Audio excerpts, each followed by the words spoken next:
সরকারি ট্যাক্স কাগজপত্র যা কিছু আছে সব বছর বছর ক্লিয়ার করে যাইতেছি, অথচ আমরা সিটির ভিতরে গাড়ি চালাইতে পারতেছি না। ফিরুয়া লাইসেন্স যার আছে তার একটা করে সরকার মেট্রো গাড়ি দিবে, আর যদি না দেয় তাহলে ঢাকা থোয়া গাড়ি 3000 গাড়ি ঢাকায় চলবে। 4000-5000 টাকার আমাদের মামলা দিলে এখন এই মামলাটা 4-5000 টাকার মামলাটা আমরা কিভাবে বানাবো? এক সপ্তাহ ইনকাম করেও 5000 টাকা জোগাইতে পারি না। একটা গাড়ি 30 লাখ, 32 লাখ, 28 লাখ টাকা এই সিন্ডিকেটের মাধ্যমে তারা সিএনজি বানাইছে। আমাদের গাড়িগুলো আমরা ঢাকায় স্বাধীনভাবে চালাইতে পারি না, কিন্তু এটা তো ঢাকা ঢাকা মেট্রো, কিন্তু মেট্রোটার ভিতরে শুধু মেট্রো লেখা আছে আর আমাদেরটার ভিতরে মেট্রো লেখা নাই। পার্থক্যটা শুধু এই, কিন্তু আমরা খামেরা তো দাগ হয় কিভাবে? এই যে ভাবি দাগও যাবে রাগও যাবে, নিন চাকা সুপার হোয়াইট। সরকারি ট্যাক্স কাগজপত্র যা কিছু আছে সব বছর বছর ক্লিয়ার করে যাইতেছি, অথচ আমরা সিটির ভিতরে গাড়ি চালাইতে পারতেছি না। এটা প্রশাসনের পক্ষ থেকে ওনারা কেস করে, মামলা করে, রেকার করে, 5000 টাকা 10,000 টাকা মামলা করে, ডাম্পিং করে, গাড়ি লয়ে জায়গা 10,000 20,000 টাকা জরিমানা লাগে। এই হলো অবস্থা। আমরা চাচ্ছি আমাদের গাড়িগুলো সিটিতে চলার অনুমতি চাচ্ছি আর কি। আমরা গাড়িটা চলি, অনেক লাঞ্ছনার পর, অনেক মামলা হামলার পরে আমরা চলি। গাড়িটা নিয়ে আমরা আমার বউ বাচ্চা নিয়ে জীবন জীবিকা নির্ভর করে।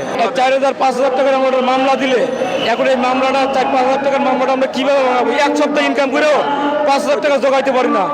এরপরে চালাইটাই অনেক মনে করেন চিপা চুপি দিয়া, কিন্তু আমরা চাই যেন আমরা যেন ঢাকা সিটির ভিতরে চলতে পারি।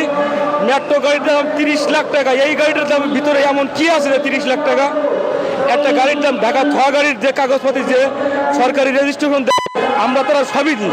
মালিক যদি থাকে তাহলে ড্রাইভাররা ক্ষতিগ্রস্ত হইতে আছে, শ্রমিকরা ক্ষতিগ্রস্ত হইতে আছে। তারা সিন্ডিকেটের মাধ্যমে একটা গাড়ি 30 লাখ, 32 লাখ, 28 লাখ টাকা এই সিন্ডিকেটের মাধ্যমে তারা সিএনজি বানাইছে।